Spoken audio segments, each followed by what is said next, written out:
What's up everybody, I'm Nick with Nick's Custom Woodworks. This week we're going to be showing you guys how to make a breadboard end. We posted this table on our social media and it got a lot of attention, a lot of questions on how we did the breadboard ends. So we're going to show you how to do it on this bench here. It's the same exact method, just on a smaller scale. And as always, if you guys have any questions, post them down below in the comments and be sure to subscribe and follow along for all of our weekly builds. If you're wondering what a breadboard end actually is and what purpose it serves, a breadboard end is this perpendicular board you see here on both ends of the tabletop. Now there's two main reasons that we put these on tables. One, it's a design feature and it's aesthetically pleasing, some people like the look of it. And two, more importantly, is a functional feature. It allows the main body of the table to expand and contract throughout the seasons, keeping them nice and flat and aligned. So now that we know what a breadboard end is, let's go build one. The joinery method that we're going to use on the breadboards is a drawbored mortise and tenon. I'm going to start by getting the tenons cut in the bench. I'll be using our 2.5 horsepower plunge router and a 1/2 inch spiral upcut bit. Our bench thickness is 1.5 inches, so I've set the depth on our router to a 1/2 inch and locked it in. That way we can remove a 1/2 inch off the top, a 1/2 inch off the bottom, and we'll be left with one long tenon at a 1/2 inch thickness right down the middle of the bench. I've clamped a board on the bench to provide us with a guide or a straight line so that will leave us with a nice straight 2-inch tenon. Now that we've got the top side cut, I'm going to flip it over and do the same thing to the bottom.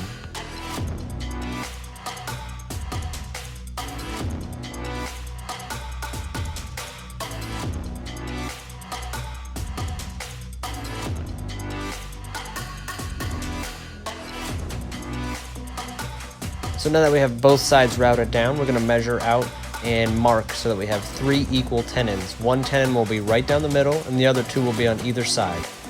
On the 2 outside tenons, I come in 1.5 inches. That way when we do secure the breadboard end and we have to drill through, we're not so close to the edge that we crack it.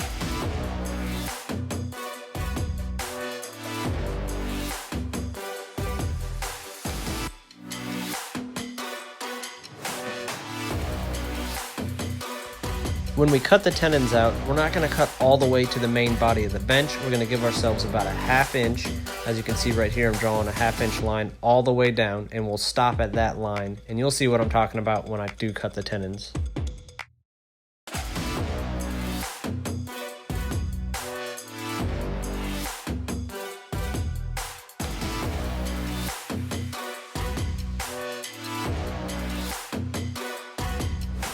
Now that we have all of our lines drawn where we want them, I'm going to use a jigsaw to cut out each tenon. And here you can see that 1/2 inch of material that I was talking about before that we leave all the way down the entire length. Now I'm sanding everything smooth and I give the edges a little bit of a roundness, that way they go in a little easier when we try to attach the breadboard to them. Now we're going to move over to the breadboard end and get the mortises cut. We want the mortises to be in the exact same location as the tenons, so we're going to use the same measurements that we did on those to get our mortises cut out. Now we're going to use our edge guide so that the spiral upcut bit is exactly in the center, leaving a 1/2 inch on either side of the mortise. We're going to make one full cut all the way down the entire length of the breadboard at a 1/2 inch depth right down the center.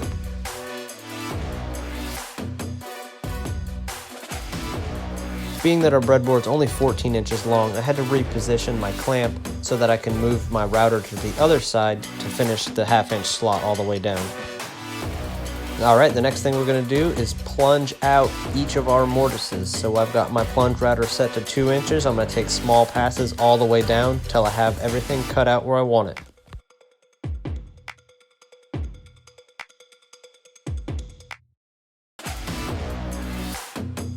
And here's what we're left with. We've got our 3 equal mortises in perfect position to line up with the tenons down below.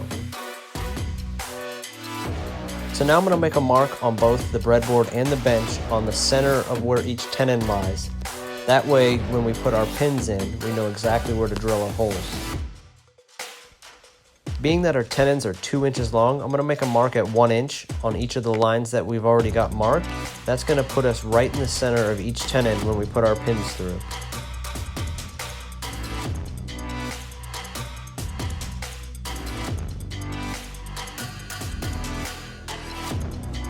Now I'm going to make a mark at 1 1/16 in on each tenon, and that's where the word drawboard comes in. So these are offset just a little bit from the mortise's side, so when we do insert the pins, it's actually going to pull the breadboard end tighter into the bench. Here I'm using a 1/2 inch drill bit to drill out the holes for the pins to go through. And if you watch closely here in a second, you'll see I'll drill through all the way, and then I'll actually wiggle the drill back and forth from side to side to elongate that hole. And that's going to allow that pin to move back and forth, and we're only going to do that on the 2 outside tenons. And that gives that just enough room for that pin to stay in there and keep it nice and tight, but still allow that wood to expand and contract. Now we're ready to attach the breadboard, but first we're going to put glue on the center tenon before we slide the breadboard end on. Be sure to only glue the center tenon, that will still allow the wood to expand and contract and move. Now I'm going to go back to that 1 inch mark, and I'm going to drill a hole all the way through.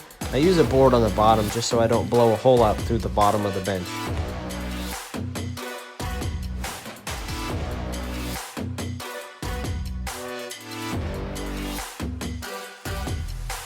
Now I'm going to put a little bit of glue on the pin, and we're going to get the 2 outside ones done first. That glue won't make it all the way through, it's just going to hold that pin in place on the breadboard. If you remember, the hole that we drilled into the tenon is actually 1/16 of an inch closer to the bench. What that's going to do when we pound in this pin is going to pull that breadboard in a little tighter into the bench. And I just use these clamps to hold the breadboard end in place while we're getting the 2 outside pins drilled in. Now I'm going to drill out the center pin and get that one in place. And this one we will glue all the way through. If you were curious, we're just using 1/2 inch dowels for pins. And now I'm just going to sand down the pins, making sure everything's nice and smooth, and trim up the edges of the breadboard ends, and we are done. As I said in the beginning of the video, if you're putting a breadboard in on a tabletop, the method's the exact same. Your tenons are just going to be a little bit longer than what we did on the bench. Thank you guys so much for tuning in. If this video was helpful, be sure to hit that subscribe button.